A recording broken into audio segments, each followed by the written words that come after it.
Hi guys, good evening. Welcome back once again to The Edward. I'm your host Eddie, and in tonight's video I'll be doing my episode review for the latest episode of AMC's The Walking Dead, which debuted earlier tonight.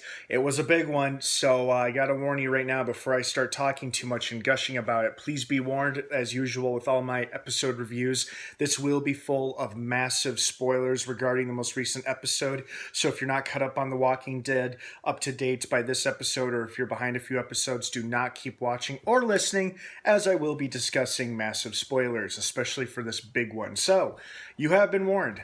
That being said, damn. I was not expecting that to happen with Morgan. But at the same time, I can't say I'm entirely surprised either.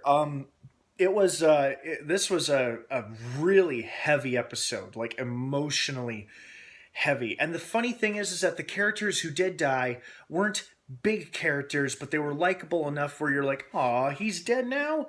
You're still like, "Hmm." So we saw what happened. You know, there was a botched supply drop with the Saviors, and to make an example, they of course were going to kill somebody, and Richard thought it was going to be him. Turned out to be poor young Benjamin. Whether or not they meant to kill Benjamin, I don't know. He died as a result of his wounds. And of course, you know, that's what kind of pushed everybody over the edge. This episode, I think, was really about coming.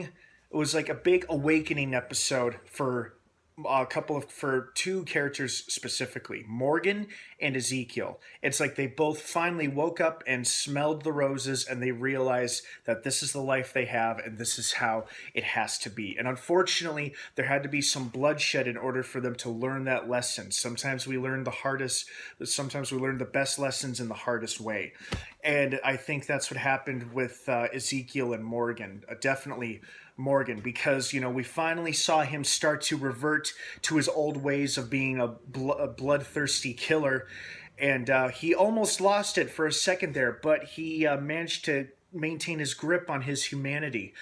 But, you know, he finally realized that, yeah, you can't go through this life, through this world without killing. You're going to end up killing, whether it's people or walkers, for one reason or another. And I think Ezekiel realizes that this deal with the Saviors, as nice as it was for a while, wasn't meant to last peacefully. And now he gets that because of course, the poor death of young Benjamin. Now, regarding Richard, I actually liked Richard. I liked him from the first moment we met him, and even though I didn't agree with his plan to kill Carol to frame her for his proposed attack on the Saviors, and thankfully he was thwarted by Daryl, I'm sad that he's gone because I was hoping to see a little more done with him, with his character. But he's gone now. And I also I understood his plan because I'm like, well, obviously he's the one who dug that grave, so he's planning on something, or you know, somebody is planning to die somehow. And when the creepy Savior Jared had his gun pointed directly at him, and Richard walked forward, like pressing his forehead against the gun, and he said, "Just do it." It's like, oh, I see what he's doing. He's trying to get himself killed in order for the